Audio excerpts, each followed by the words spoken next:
نحمده ونصلي على رسوله الكريم اما بعد فاعوذ بالله من الشيطان الرجيم بسم الله الرحمن الرحيم وان كنتم في ريب مما نزلنا على عبدنا فأتوا بسورة من مثله وادعوا شهداءكم من دون الله ان كنتم صادقين۔ قرآن کریم کلام معجز ہے۔ معجز کا مطلب یہ ہے کہ عاجز کرنے والا ہے لوگوں کو کہ وہ اس کے مثل پیش نہیں کر سکتے، اور یہ قرآن کریم نے بار بار چیلنج بھی دیا۔ اب سچ والے نے اس کے مقابلے میں صورت بنائی ہے تو اس کی صورت کا ہم نے جواب دیا، پھر اس نے جو جواب دیا اس کے الجواب بھی ہم نے 2 کلپ میں ریکارڈ کرائے۔ اس تیسرے کلپ میں ذرا سچ والے کو بتانا ہے کہ قرآن کریم کے معجز ہونے کا مطلب کیا ہے۔ ایک تو یہ ہے کہ قرآن کریم اپنے الفاظ کے اعتبار سے معجز ہے کہ ایسے الفاظ کوئی پیش نہیں کر سکتا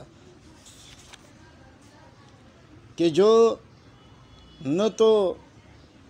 شعر بھی نہیں ہے لیکن بلیغ اتنا ہے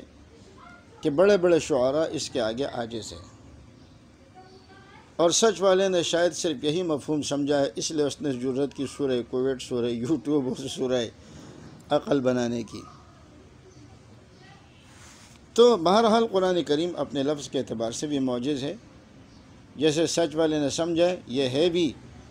اور وہ اس کے مثل پیش نہیں کر سکا۔ نہ آج تک کسی نے نہیں کیا بابا، جو عرب تھے وہ پیش نہیں کر سکے، جس کو مبتدا خبر کا علم نہ ہو، اور جس کو ناسخ اور منسوخ کا علم نہ ہو، جسے معطوف علیہ کی خبر نہ ہو، جسے ضمیر اور مرجع کا علم نہ ہو، اور جو خود کہے کہ جی میری مثال تو دودھ پیتے بچے کی ہے، اور آج اٹھ کر کے وہ یہ حماقت کر رہا ہے، تو اس کو معلوم ہونا چاہیے تھا کہ بڑے بڑے فصحاء اور بلغاء ایسا کلام پیش نہیں کر سکے۔ میں نہیں جرت، کیونکہ بہرحال اس کا تو ہم نے حشر کر دیا۔ اس کے علاوہ بھی قرآن کریم کے وجوہ اعجاز میں سے ایک وجہ یہ ہے، آپ اس ماحول میں جائیں جس ماحول میں نبی علیہ السلام پر قرآن نازل ہوا، وہاں تعلیم و تعلم کے کوئی اسباب نہیں تھے، کوئی مدرسہ نہیں، کوئی اسکول نہیں، کوئی کتاب پڑھانے والا نہیں ہے، اور آپ علیہ السلام کی جب پیدائش ہوئی تو آپ کے والد وفات پا چکے تھے، والدہ بھی کچھ عرصے کے بعد وفات پا گئی۔ نبی علیہ السلام اس ماحول میں آپ کی تربیت ہوئی، اور اس کے باوجود ایسے گھسے ہوئے ماحول میں کہ جہاں تعلیم و تربیت کا کوئی رواج نہیں ہے، اور پھر بھی ایک ایسا شخص اٹھ کر کے ایسا کلام پیش کرتا ہے جس کے نظیر پیش کرنے سے دنیا عاجز ہے۔ اس ماحول کو آپ دیکھیں تو یہ کلام معجز ہے۔ دوسری بات یہ ہے کہ جو لوگ وہاں موجود تھے وہ بڑے بڑے فصحاء بلغاء تھے، جیسے میں نے ذکر کیا، اور ان فصحاء اور بلغاء کو جو چیلنج دیا وہ اس حد تک دیا کہ اگر تم سارے مل کر بھی کوشش کرو تو بھی اس کے مقابلے میں نہیں لا سکتے۔ یہ قرآن کریم کا دوسرا وجہ اعجاز ہے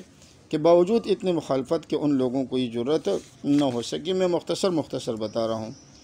حضرت مفتی اعظم پاکستان مفتی شفیع صاحب رحمۃ اللہ علیہ نے جو لکھا ہے میں اس کو خلاصہ پیش کر رہا ہوں۔ تیسری وجہ یہ ہے کہ قرآن کریم میں آنے والے حالات کی پیشن گوئی کی گئی ہے، جو غیب کی خبریں ہیں۔ آئندہ زمانے میں ایسا ہوگا، آنے والے وقت میں ایسا ہوگا، اور جیسے نبی علیہ السلام نے فرمایا ویسے ہی ہوا۔ یہ بھی قرآن کریم کا اعجاز ہے۔ جیسے الف لام میم غلبت الروم، یا اسی طریقے سے جن لوگوں کے بارے میں قرآن کریم نے فرمایا سواء علیہم اانذرتم ام لم تنذرہم لا یؤمنون، وہ جھوٹ بول کر یہ کہہ سکتے تھے کہ جی قرآن کریم نے تو کہا تھا کہ یہ ایمان نہیں لائیں گے، چلو ہم ایمان لا کر قرآن کریم کی اس بات کو جھوٹا ثابت کر دیتے ہیں۔ تبت یدا ابی لہب وتب، ابو لہب کے بارے میں پہلے ہی بتا دیا جہنمی ہے، وہ جھوٹ بول کر کہہ دیتا ہے کہ جی میں تو جہنمی نہیں ہوں، میں تو اسلام قبول کر چکا ہوں، اسلام کا دعویٰ جھوٹا ہے۔ تو یہ مستقبل کی جو خبریں ہیں اس کے بارے میں بھی اذا جاء نصر اللہ والفتح، اور وہ فتح مکہ ہو بھی ہوا، انا فتحنا لک فتحا مبینا، یہ ساری چیزیں وہ ہیں کہ قرآن کریم نے اس کے بارے میں خبر دی، اور کفار کے پاس پورا موقع تھا قرآن کو جھٹلانے کا، پیغمبر کو جھٹلانے کا، لیکن وہ خبریں ہو بہو درست ثابت ہو گئی۔ چوتھی وجہ یہ ہے کہ گزشتہ امتوں کے حالات، واقعات، علماء یہود و نصارہ نے جو باتیں چھپائی تھی اس کو بھی ظاہر کیا، جو تحریف کی تھی اس کو بھی درست کر لیا، حالانکہ وہ پڑھے لکھے کہیں سے بھی نہیں تھے، لیکن امی تھے، لیکن امی ہونے کے باوجود وہ اتنا بڑا کام کر رہے ہیں۔ پانچویں وجہ یہ ہے کہ لوگوں کی دلوں کی چھپی ہوئی باتیں قرآن کریم نے اس کا اظہار فرما دیا، ظاہر ہے کہ انسان کے بس میں نہیں ہے کہ وہ کسی کے دلوں میں جھانک سکے، یا یہ ہے کہ وہ مستقبل کی خبریں دے سکے، یا ماضی کی خبریں بغیر کسی کے بتانے کے وہ بتا سکے۔ جیسے اذ ہمت طائفتان منکم ان تفشلا یا یقولون فی انفسہم لولا یعذبنا اللہ بما نقول یا یعتذرون الیکم اذا رجعتم الیہم، کہ ان کے دلوں میں جو باتیں ہیں یا مستقبل میں جو ہوگا وہ بھی قرآن کریم نے پہلے سے بتا دیا۔ چھٹی وجہ یہ ہے کہ قرآن کریم نے پہلے سے بعض لوگوں کے بارے میں یہ بتایا کہ یہ فلاں کام نہیں کر سکیں گے، جیسے یہودیوں کے بارے میں فرمایا کہ فتمنوا الموت ان کنتم صادقین، آگے فرمایا ولن یتمنوا، یہودی زہر کا پیالے پی لیں گے لیکن یہ موت کی تمنا نہیں کر سکیں گے، اور پھر ویسے ہی ہوا۔ یہ تو کچھ مثالیں میں پیش کر رہا ہوں، یا جیسے قرآن کے بارے میں فرمایا ولا یاتون بمثلہ ولو کان بعضهم لبعض ظہیرا، قل ان کنتم فی ریب مما نزلنا علی عبدنا فأتوا بسورۃ من مثلہ وادعوا شہداءکم ان کنتم صادقین وإن لم تفعلوا ولن تفعلوا فإن لم تفعلوا ولن تفعلوا، ہرگز ایسا نہیں کر سکو گے۔ تو دیکھیے کسی کے بارے میں فرمایا یہ کبھی بھی ایسا نہیں کر سکیں گے، اور ایسے ہی ہوا کہ وہ نہ کر سکے۔ ساتویں وجہ قرآن کریم کی یہ کہ ان میں اللہ نے ایسی تاثیر رکھی ہے کہ جو اس کو توجہ کے ساتھ سنتا ہے تو مسلمان کیا اگر کافر بھی اس کو غور سے سنے اور طلب کی نیت سے سنے تو اس کافر کے دل پر بھی اثر کر جاتا ہے۔ جیسے حضرت جبیر بن مطعم فرماتے اسلام سے پہلے ایک دفعہ نبی علیہ الصلوۃ والسلام کو انہوں نے مغرب کی نماز میں سورہ طور پڑھتے ہوئے سنا۔ جب اس آیت پر پہنچے کہ ام خلقوا من غیر شیء ام هم الخالقون، تو وہ فرماتے ہیں کہ اس سے میرا دل گویا اڑنے لگا، اور فرمایا یہ سب سے پہلے دن تھا کہ میرے دل میں اسلام نے اثر کیا۔ لاؤ ایسا کوئی کلام، تیری سورہ عقل کو تو اللہ کے بندے اپنے تھیلی سے باہر نکال کے تو دیکھ، جرت ہی نہیں ہے تجھے کسی مولوی کے سامنے اس صورت کو نکالنے کی۔ آٹھویں وجہ یہ ہے کہ جتنا بھی اس کو آپ پڑھتے رہیں، بار بار پڑھیں گے، پڑھنے والا اس سے اکتاتا نہیں ہے، بلکہ جتنا پڑھو گے اتنی حلاوت بڑھتی جائے گی، اتنا مٹھاس بڑھتا جائے گا۔ اور نویں وجہ یہ ہے کہ اس کلام کی حفاظت کا ذمہ اللہ نے لیا ہے، اور اس وقت سے لے کر آج تک الحمدللہ کلام اللہ جیسے تھا ویسے ہی محفوظ ہے۔ قرآن کریم پر اعتراضات کے سلسلے میں ہم پہلے اس کا ذکر کر چکے ہیں۔ وہ زیادہ سے زیادہ قرآن پر اگر اشکال کرتے ہیں تو وہ ان چیزوں کو پیش کرتے ہیں جو ممکن ہے، تو محض امکان کے درجے میں ہو سکتا ہے کہ یوں ہوا ہو سکتا نہیں، اگر ہوا ہے تو آپ دکھا دیں کہاں ہوا ہے۔ تو قرآن کریم کی حفاظت کی ذمہ اللہ نے لیا، اور اس کلام کا اعجاز ہے کہ چھوٹے سے چھوٹا بچہ اس کلام کو یاد کر لیتا ہے۔ قرآن میں کوئی تحریف نہیں کر سکتا۔ آپ اگر قرآن کریم کو نقصان پہنچا بھی دے، جیسے کہ ایک ملحد کہتا ہے کہ قرآن کریم کے اوراق کو جلایا جاتا ہے، قرآن کریم اپنے پنوں کو، اپنے صفوں کو نہ بچا سکا۔ اللہ کے بندو، اللہ نے جس کلام کی حفاظت کا ذمہ لیا ہے وہ اللہ کا کلام ہے، وہ قرآن کے اوراق نہیں ہے کہ آپ نے قرآن کو اٹھا کر نعوذ باللہ اس کو آگ جلا دی، یا اس کے صفحات کو پھاڑ کر پھینک دیا تو آپ نے قرآن کو ضائع کر دیا۔ نہ نہ نہ نہ نہ، قرآن کریم کو کوئی ضائع کر ہی نہیں سکتا۔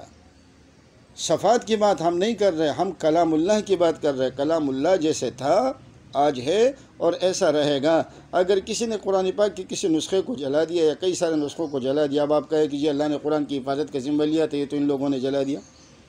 قرآن سے مراد کلام اللہ ہے، اور کلام اللہ کی حفاظت کا ذمہ واقعتاً اللہ تعالیٰ نے لیا ہے۔ اگر کسی نے قرآن کریم کے اندر ذرہ برابر بھی گڑبڑ کرنے کی کوشش کی تو